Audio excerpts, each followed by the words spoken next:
ಸಾಮಾಜಿಕ ಜಾಲತಾಣದಲ್ಲಿ ಅಥವಾ ಸಾಮಾಜಿಕವಾಗಿಯೂ ಜನ ಹೆಂಗ್ ಪ್ರಶ್ನೆ ಕೇಳ್ತಿದ್ದಾರೆ ಅಂತಂದ್ರೆ ಆಯ್ತಪ್ಪ ದೇವಸ್ಥಾನಗಳನ್ನು ಭದ್ರ ಮಾಡೋ ನಿಮ್ಮ ಪ್ರಯತ್ನಕ್ಕೆ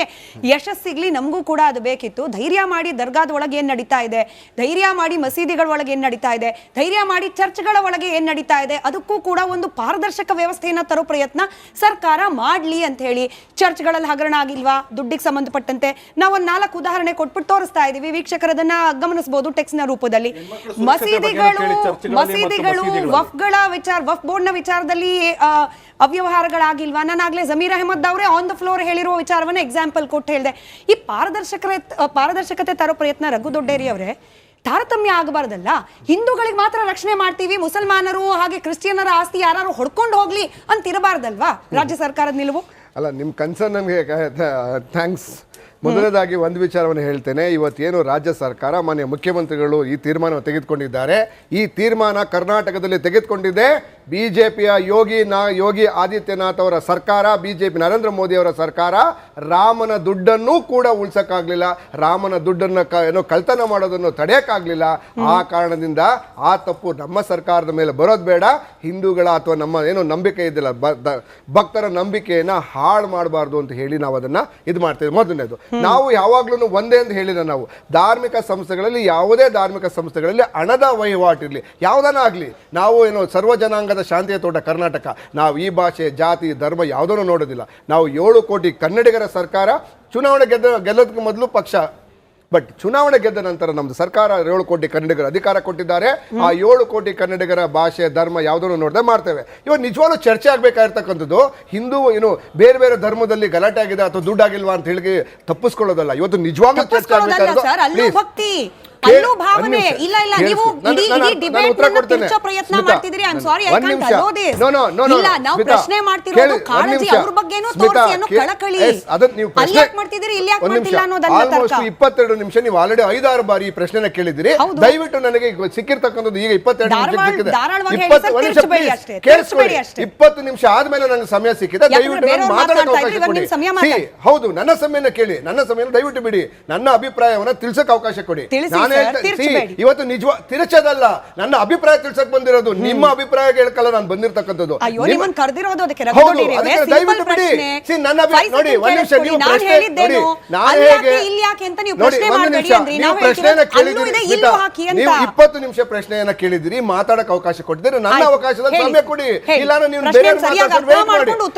ಪ್ರಶ್ನೆಯನ್ನು ಅರ್ಥ ಮಾಡ್ಕೊಂಡಿದ್ದೀನಿ ಅದೇ ರೀತಿ ನೀವು ಕೇಳಿದಂತ ಎಲ್ಲಾ ಪ್ರಶ್ನೆಗೆ ಉತ್ತರ ಕೊಡಕ್ ಬಂದಿಲ್ಲ ಓಕೆ ಡೈವರ್ಟ್ ಮಾಡಕಲ್ಲ ಉತ್ತರ ಕೊಡ್ಲಿಕ್ಕೆ please come to the topic sir I'm requesting you please he is a spokesperson ಇವತ್ತು ನಿಜವಾಗ್ಲೂ ಚರ್ಚೆ ಆಗ್ಬೇಕಾದ್ರು ರಾಜ್ಯ ಸರ್ಕಾರ ನಾವು ಯಾವುದನ್ನು ಡಿಸ್ಕ್ರಿಮಿನೇಷನ್ ಮಾಡೋದಿಲ್ಲ ಅದನ್ನ ಎಲ್ಲರಿಗೂ ಒಂದೇ ರೂಲ್ಸ್ ಓಕೆ ನಿಜವಾಗ್ಲೂ ಇವತ್ತು ಚರ್ಚೆ ಆಗ್ಬೇಕಾಗಿರ್ತಕ್ಕಂಥದ್ದು ಇವತ್ತೇನು ರಾಮನ್ ಸಾವಿರಾರು ಕೋಟಿಗಳನ್ನ ತಿಂದು ತೇಗಿರ್ತಕ್ಕಂಥವ್ರಿಗೆ ಏನ್ ಶಿಕ್ಷೆ ಕೊಟ್ಟು ಎಲ್ಲಿ ಪ್ರಶ್ನೆ ಮಾಡಿದ್ರಿ ಮಾಡೋಣ ಜೊತೆ ಸೇರ್ಕೊಂಡು ಬೀದಿನಲ್ಲಿ ಹೇಗೆ ಶ್ರೀರಾಮನ ಹೆಸರಿನಲ್ಲಿ ಬೀದಿಗಳಲ್ಲಿ ರಸ್ತೆಗಳಲ್ಲಿ ಚಂದವನ್ನು ವಸೂಲಿ ಮಾಡಿದಂತ ಏನು ರಾಮ ಭಕ್ತರಿದ್ದಾರೆ ನನ್ನನ್ನು ಒಳಗೊಂಡಂತೆ ಆ ರಾಮ ಭಕ್ತರು ಇವತ್ತು ಬೀದಿನಲ್ಲಿ ಬಂದು ಕೇಳಬೇಕು ಬಿಜೆಪಿ RSS ಗೆ ಎಲ್ಲಿ ಹೋಯ್ತು ನಮ್ಮ ನಂಬಿಕೆಯ ಹಣ ಈ ದೇಶದ ಏನು ಹಿಂದೂ ಧರ್ಮವನ್ನ ನಾವು ಏನು ಸೇವ್ ಮಾಡ್ತೀವಿ ಅಂತ ರಕ್ಷಣೆ ಮಾಡ್ತೀವಿ ಅಂತ ಬಂದವರು ಪಾರ್ಟಿ ವಿತ್ ಡಿಫರೆನ್ಸ್ ಅಂತ ಬಂದವರು ಇವತ್ತು ಪೂಜೆ ಮಾಡಕ್ಕೆ ನರೇಂದ್ರ ಮೋದಿ ಅವರು ಏನು ಪ್ರಾಣ ಪ್ರತಿಷ್ಠಾಪನೆಗೆ ನರೇಂದ್ರ ಮೋದಿ ಅವರು ಇಲ್ಲಿವರೆಗೂ ಯಾಕೆ ಒಂದು ಸ್ಟೇಟ್ಮೆಂಟ್ ಅನ್ನು ಕೊಟ್ಟಿಲ್ಲ ಮನೆ ಪ್ರಧಾನಮಂತ್ರಿಗಳು ಅಂದ್ರೆ ಕೇಶವ ಕೃಪೆಗೆ ಹೋಗಿರ್ತಕ್ಕಂಥ ಹಣ ಏನು ಬೆಂಗಳೂರು ಮುಖಾಂತರ ಕೇಶವ ಕೃಪೆಗೆ ಹೋಗಿರ್ತಕ್ಕಂಥ ಸಾವಿರಾರು ಕೋಟಿ ಹಣ ಬಿಜೆಪಿ ಸಂಸದನ್ನ ಕೊಳ್ಳಕ್ಕೆ ಹೋಗಿರ್ತಕ್ಕಂಥ ಹಣದ ಬಗ್ಗೆ ಯಾಕೆ ನರೇಂದ್ರ ಮೋದಿ ಅವರು ಮಾತಾಡ್ತಾ ಇಲ್ಲ ಮಾನ್ಯ ಪ್ರಧಾನಮಂತ್ರಿಗಳು this is not right you should stop him you should stop him no this is not right this is my time Smita please this is not right this is not right your voice ಮಾತ್ರ on air ಮಾನ್ಯ ನರೇಂದ್ರ ಮೋದಿ ಅವರೇ ಮಾನ್ಯ ಪ್ರಧಾನಮಂತ್ರಿಗಳೇ ನಿಮ್ಮ ಕಣ್ಣೆದುರಿನಲ್ಲೇ ಸಾವಿರಾರು ಕೋಟ್ಯಾಂತರ ಭಕ್ತರ ಭಾವನೆಗೆ ಧಕ್ಕೆಯಾಗಿ ಕೋಟ್ಯಾಂತರ ಭಕ್ತರ ಭಾವನೆಯನ್ನು ಕೊಳ್ಳಬಡಿದಿರ್ತಕ್ಕಂಥ ಕನ್ನಡ ವಿರುದ್ಧ ಯಾವುದೇ ಒಂದು ಸ್ಟೇಟ್ಮೆಂಟ್ ಮಾನ್ಯ ಪ್ರಧಾನಮಂತ್ರಿಗಳು ಕೊಡ್ತಾ ಇಲ್ಲ ಯಾಕೆ ಅಂದ್ರೆ ಮಾನ್ಯ ಪ್ರಧಾನಮಂತ್ರಿಗಳು ನೇರವಾಗಿ ಇನ್ವಾಲ್ವ್ ಆಗಿದ್ದಾರೆ ಇದರಲ್ಲಿ ಮಾನ್ಯ ಪ್ರಧಾನಮಂತ್ರಿಗಳು ನೇರವಾಗಿ ಇನ್ವಾಲ್ವ್ ಆಗಿರ್ತಕ್ಕಂಥ ಮಾನ್ಯ ಪ್ರಧಾನಮಂತ್ರಿಗಳು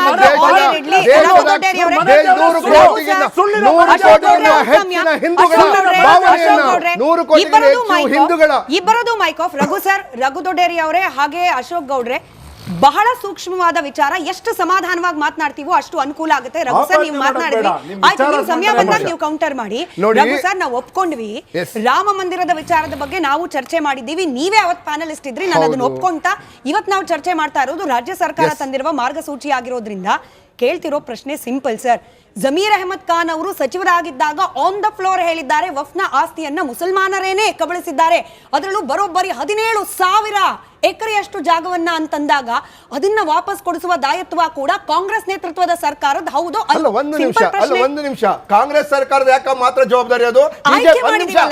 ಪ್ರಶ್ನೆ ಕೇಳಿಸ್ಕೊಳ್ಳಿ. ನೀವು ಒಂದು ನಿಮಿಷ ಆಯ್ಕೆ ಮಾಡಿದಾರಲ್ಲ, ಯಾಕೆ ಹಿಂದೆ ಬಿಜೆಪಿ ಸರ್ಕಾರವನ್ನು ಆಯ್ಕೆ ಮಾಡಿದ್ರು? ಹಾಗಾದ್ರೆ ಒಂದು ನಿಮಿಷ ಪ್ಲೀಸ್, ಫೇಲ್ಡ್ ಅಲ್ಲ. ಅವತ್ತು ನೀವು ಪ್ರಶ್ನೆ ಮಾಡ್ಬೇಕಾಗಿತ್ತು.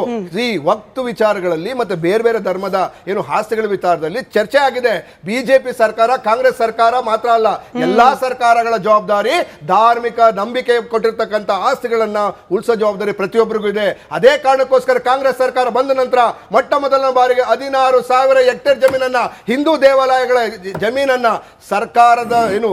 ದೇವಾಲಯಗಳ ಹೆಸರಿಗೆ ರಿಜಿಸ್ಟರ್ ಮಾಡಿದಂತ ಏಕೈಕ ಸರ್ಕಾರ ನಮ್ಮ ಸರ್ಕಾರ, ಮಾನ್ಯ ಕೃಷ್ಣ ಬೈರೇಗೌಡರು ಮಾಡಿದ್ದಾರೆ. ನಾವು ಯಾಕೆ ವಿಚಾರವನ್ನು ಹೇಳ್ತಾ ಇದೀವಿ ಅಂತಂದ್ರೆ, ನಾವು ಕೇಳ್ತಾ ಇರ್ತಕ್ಕಂಥ ಪ್ರಶ್ನೆ, ಹಿಂದೂ ಧರ್ಮದ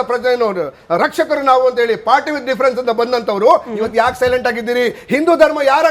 ಯಾರ ಹೆಸರಲ್ಲಿ, ಯಾರ ಸರ್ಕಾರದ ಅವಧಿಯಲ್ಲಿ ಇವತ್ತು ಕತ್ರೆಮೆ ಇರೋದು ನೀವು ಮಾಡಿದಂತ ಅನಾಚಾರದಿಂದ ಇವತ್ತು 100 ಕೋಟಿ ಹಿಂದೂಗಳ ಭಾವನೆಗೆ ಧಕ್ಕೆ ತಂದಿದ್ದೀರಿ. ನಾವೆಲ್ಲ ಇಡೀ ಪ್ರಪಂಚದಾದ್ಯಂತ ನಮ್ಮ ಧರ್ಮಕ್ಕಿದ್ದಂತ ನಂಬಿಕೆಯನ್ನ, ನಮ್ಮ ಧರ್ಮದ ಮೇಲಿದ್ದಂತ ಗೌರವವನ್ನ ನೀವು ಈ ಕಳ್ಳತನ ಮಾಡಿ ಇವತ್ತು ಹಾಳು ಮಾಡಿದಿರಲ್ಲ, ಇದಕ್ಕೆ ಪ್ರಾಯಶ್ಚಿತ್ತ ಏನು? ಪ್ರಶ್ನೆಯನ್ನ ಮಾಡಿ. ಸರಿ, ಇನ್ 5 ಸೆಕೆಂಡ್ ಅವ್ರಿಗೊಂದು ಪ್ರಶ್ನೆ ಕೇಳಿ ವಾಪಸ್ ಬರ್ತೀನಿ. ಅಶೋಕ್ ಗೌಡ್ರೆ, ನಿಮಗೆ ವಾಪಸ್ ಬರ್ತೀನಿ. ಯಾಕೆ ನನಗ್ ಪ್ರಶ್ನೆ ಕೇಳ್ತಿದ್ರಿ ಅಥವಾ ಯಾಕೆ ಕಾಂಗ್ರೆಸ್ ಸರ್ಕಾರಕ್ಕೆ ಪ್ರಶ್ನೆ ಕೇಳ್ತಿದ್ರಿ, ಬಿಜೆಪಿಗೆ ಯಾಕೆ ಕೇಳಲಿಲ್ಲ ಅಂತ ಹೇಳಿ ನೀವು ಕೇಳಿದ್ರಿ ರಘುವರೆ. ಪ್ರಸ್ತಾಪ ಆಗಿದ್ದು ಮಾರ್ಚ್ 17, 2026 ಆನ್ ದ ಫ್ಲೋರ್. ಸಚಿವರಾಗಿದ್ದವರು ಜಮೀರ್ ಅಹಮದ್ ಖಾನ್ ಅವರು. ಸರ್ಕಾರ ಇರೋದು ಕರ್ನಾಟಕದ ರಾಜ್ಯದಲ್ಲಿ ಕಾಂಗ್ರೆಸ್ ನೇತೃತ್ವದ ಸರ್ಕಾರ.